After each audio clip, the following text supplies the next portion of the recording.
or musicians say, so that I like to orchestrate their works, which is what I did in Abductees.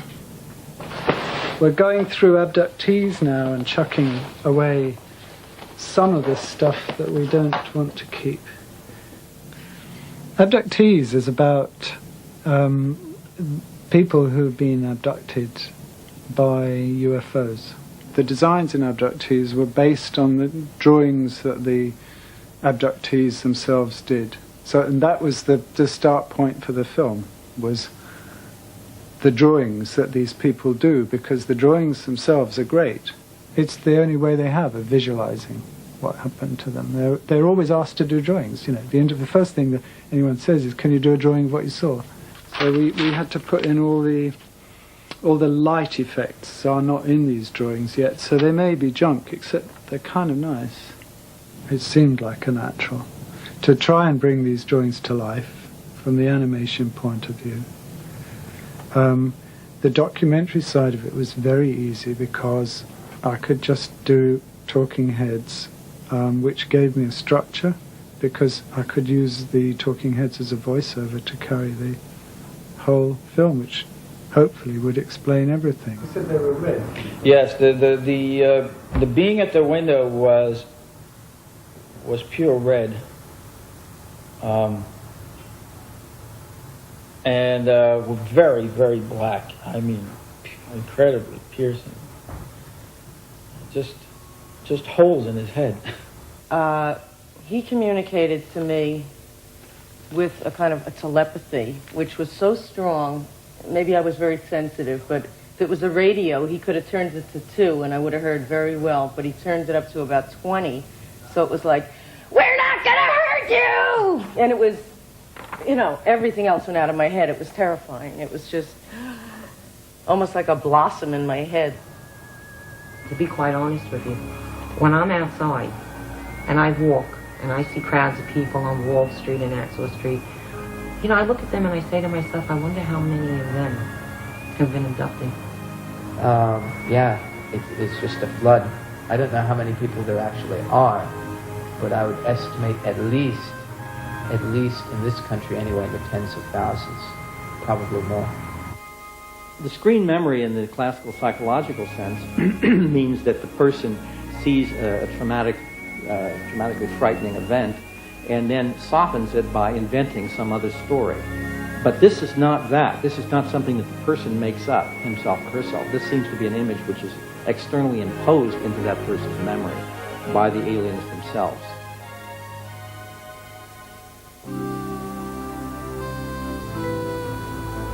You know, it was just strange to me, and then I realized that they weren't wearing goggles. That was their eyes. And they weren't wearing helmets. That was the shape of their head. The thing that they will always start to draw first is the eyes, because the eyes are so arresting. It's difficult to even... You might not remember anything else but the look of the eyes. The only thing I could really compare it to was that there were like 1950s Italian wraparound sunglasses that went around to the side of his head. Basically what had happened was I was coming up the stairs, and then the next thing I remember was suddenly walking down the street with these two very, very tall blonde men with strange blue eyes. How am I supposed to know what is coming out under hypnosis? Were they dreams, or was it real?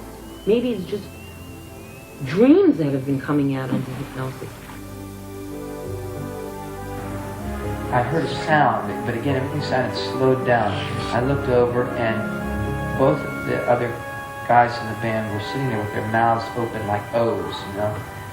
And one of them was saying, "Oh my God," but again, everything sounded slowed down to me. "Oh my God," like that. I felt that someone was pounding on my back, and that's all I remembered. After that, everything was... The next thing I knew, I'm running through the living room, and I knew what had happened. I just didn't remember what happened after that. I remember seeing the curtains, like, blow over my head. First there was the pounding on my back. I saw the curtains like below over my head. And that was all I remembered up until, and then I consciously remember running through the living room, and I thought my children were gone, because when I went in there, they weren't breathing. What I thought was the bedroom curtain, in actuality, was the nightgown that went over my head. What the pounding on the back was, I don't know. I think on one occasion I actually saw these using their forearms to move more quickly, that they were almost like scurrying, almost like an ape kind of movement. These didn't move that way. I've also seen these sort of, another particular characteristic, I've seen some of them move in like lockstep, like a bunch of them in a row, just moving completely together as if all their movements were completely coordinated. They'll cock their head from side to side, and also if they get excited, these kind will, their head will start like bobbing or wobbling like that. He didn't actually walk. He just seemed to kind of float along, which might be important in the animation. The little ones were not the same. How did the little ones move? As I recall, they moved just kind of like us. They like were doing things, they were busy moving around, whereas he just seemed to flow. He was very, very graceful. And they were not particularly graceful. They were more like little dentist workers or something.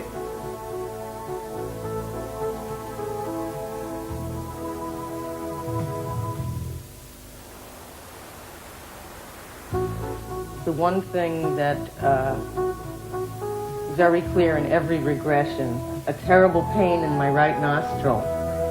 And I believe what they did was they put an implant in, which eventually came out because I had a hole in my right nostril that bled for about 6 months when I was 12, which was my only physical evidence.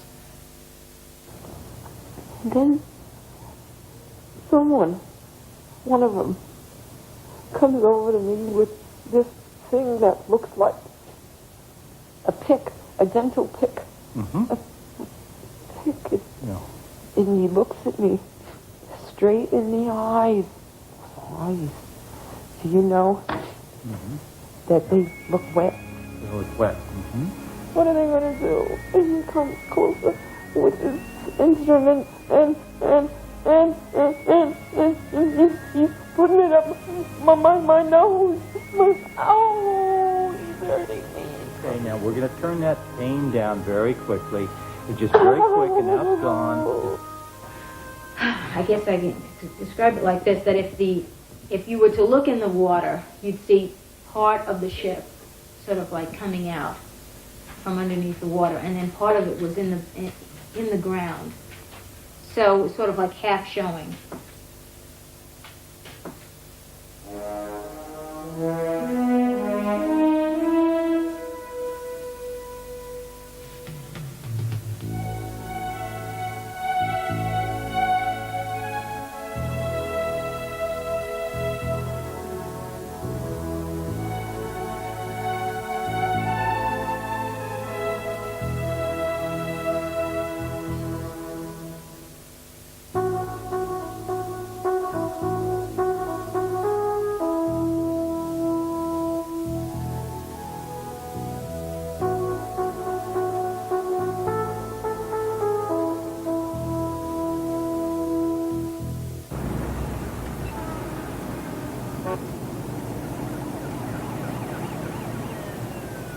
It came to about here.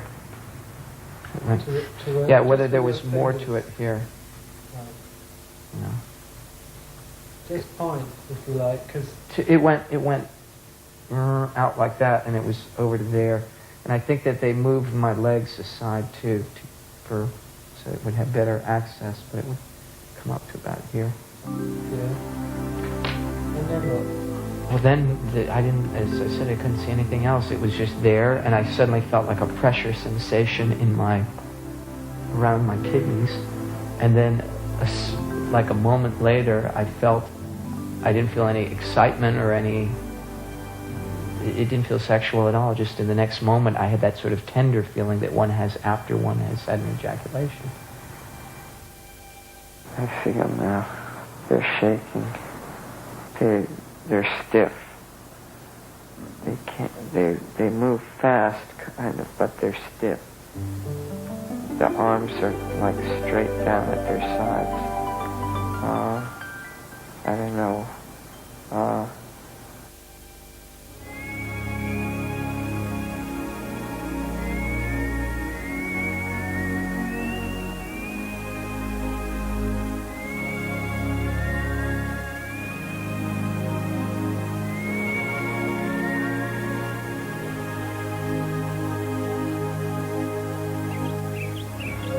I don't know whether it's like one's being tested or observed or what, but it's like being put into scenarios, like being put into a film.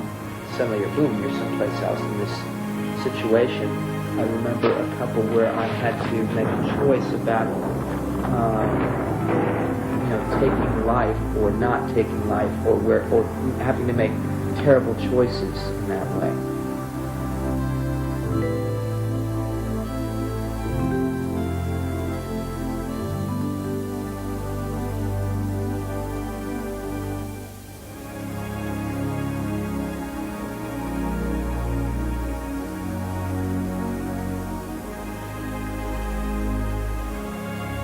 I'm a couple of feet over the bed. I just sort of settle down into it.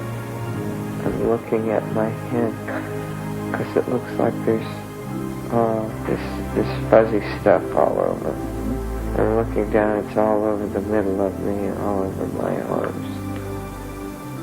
This fuzzy stuff's still on me, but as I move around, I'm starting to move around and sort of like evaporates. Okay. I think at this point, Rusty, I'm going to wake you up, and we can come back to this another time. When I count from 5 back to 1, at 1 you'll be fully awake, a great sense of relief, a great sense of accomplishment, a great sense of putting the pieces together that haven't made any sense up until now. So 5, you're starting to wake up. 4, waking up. 3, almost awake. 2, 1, fully awake. How do you feel? Reality, fantasy, picnic, sunbeam, I don't know. You can always recognize an animator in his work, however well designed a character is before the animator gets hold of it, by the time they've finished with it, it always looks like them. It moves like them. So I would say that I think my greatest strength is working with animators and letting them do what they do well, but also somehow incorporating it into my vision.